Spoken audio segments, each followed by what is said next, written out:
Hi, I'm about to show you the Twitter assignment. This is the HTML file.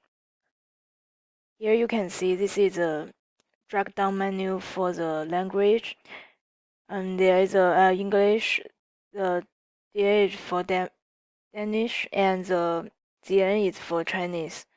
Also, there is a result type group.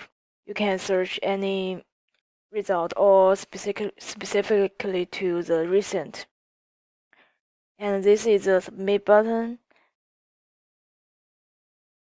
Results will show the list of the Twitter results after you enter the parameters.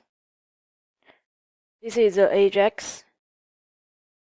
The please wait is the loading page when you are searching for the results. Let's take a look at my JavaScript. This is a JavaScript. Here is what will happen if you submit the form. We create 3 new variables, which are search result, language. Then we get the Ajax. It will take whatever inputs and get back the result for you.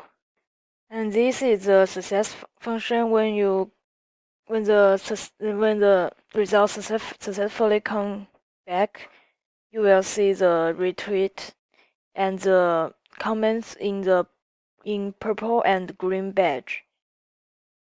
And then it will append back to the page. And if there are any errors show up, it will tell you. And we will take a look at the CSS. This is how I make the arrows and the outputs.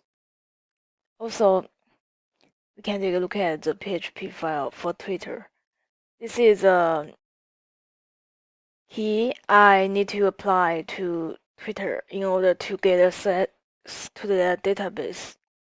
And you can just take a look at the code. This is build a request to authorize our application. And this is get a request to API. And this is pull request to API. This is my Twitter assignment. Thank you for watching.